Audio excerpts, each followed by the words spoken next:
Today, we're going to crack open a powerful idea from the 19th century that honestly feels like it was written for our crazy 21st century lives. We're talking about Transcendentalism, and trust me, its core principles might be exactly what we need to find our way through all the noise. I mean, does this feel familiar to you? That constant, nagging pressure to keep up, to fit in, to have the right opinion, to follow the right trend? It can seriously feel like you're just drowning in a sea of what everyone else thinks. And it's so easy to think that our time, with its algorithms and viral craziness, is some new age of conformity. But here's the fascinating part. This feeling, it's not new at all. Yeah, believe it or not, nearly 200 years ago, a group of thinkers back in New England felt that exact same suffocating pressure.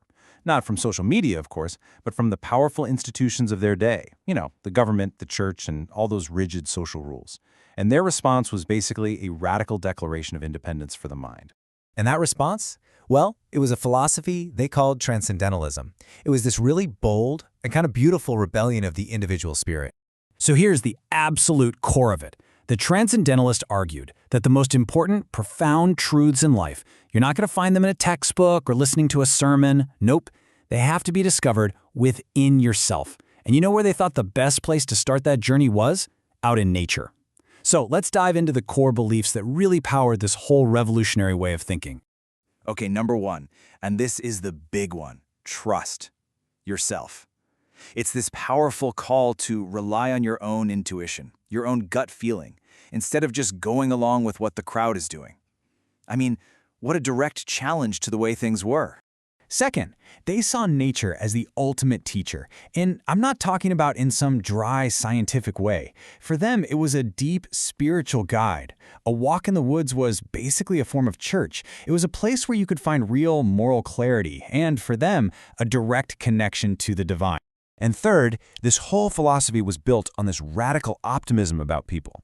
It completely rejected the old ideas that people were born inherently bad. Instead, it argued that humans are fundamentally good, and that having your own personal, direct spiritual experience was way more meaningful than just following the rules of organized religion. Now look, like any big idea, Transcendentalism wasn't perfect. It had its issues. On the one hand, that focus on individual conscience, it fueled huge social reform movements, like the fight to abolish slavery. But on the other hand, it could be, a little too idealistic, sometimes ignoring the harsh realities of things like poverty. And that intense focus on the self could sometimes tip over into ignoring our responsibilities to each other.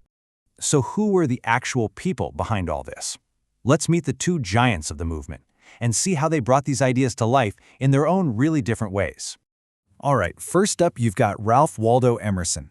You can think of him as the architect of the whole thing, the brilliant writer who laid out all the deep philosophical groundwork for the movement. And then you have his student and friend, Henry David Thoreau. Now, if Emerson was the thinker, Thoreau was the doer. He was the one who famously took these ideas and put them to the test, out in the real world. So Emerson wrote these powerful essays about intellectual independence, but Thoreau, he actually went and lived it, ditching society for a simple life at Walden Pond. Emerson saw nature as this beautiful, divine symbol. Thoreau saw it as something to get your hands dirty in. And while Emerson was more of a moderate, Thoreau was a total radical who championed civil disobedience. Yeah, there's a quote that just sums it up perfectly. Emerson thinks transcendentalism. Thoreau lives it. Emerson drew up the blueprint, but Thoreau is the one who actually went out and built the house. Okay, so let's pull all of this back to us, right here, right now. How does a 19th century philosophy help with that feeling of being lost that we talked about at the beginning? Well, the answer really comes together in one of Emerson's most famous ideas. It's a concept called self-reliance. And really, it all boils down to this. Your own inner voice, your intuition, your gut feeling, that should be your ultimate authority. It's all about building a strong enough sense of who you are that you aren't just blown around by every new trend or hot take that comes along. So, the big question is, how does this idea from the 1800s actually help us deal with our crazy social media feeds and the 24/7 news cycle? Well, here's how we can adapt it. Challenging the herd, today, that means questioning that viral opinion before you just reflexively share it. Filtering the noise, that means consciously choosing what you consume, picking substance over spectacle. And finding your voice, that's about focusing on your own authentic self, not just performing for likes. But, and this is super important, There's one critical update we need to make if this philosophy is really going to work for us today. It is all about finding a new kind of balance.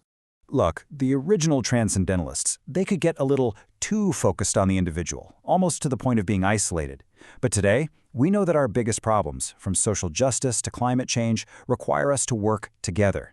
Pure self-reliance isn't enough. We have to adapt the idea for our interconnected world. And this, right here, is the real takeaway. The power of this idea for us isn't just about finding your own truth. It's about figuring out how to hold on to that inner freedom while also being a responsible, compassionate part of the world around you. That tension is everything. So, I'll just leave you with this question to think about. In a world that is constantly pulling you in a million different directions, how can you find that sweet spot, that balance between your own authentic self and your connection to everyone else? It might just be the most important work any of us can do.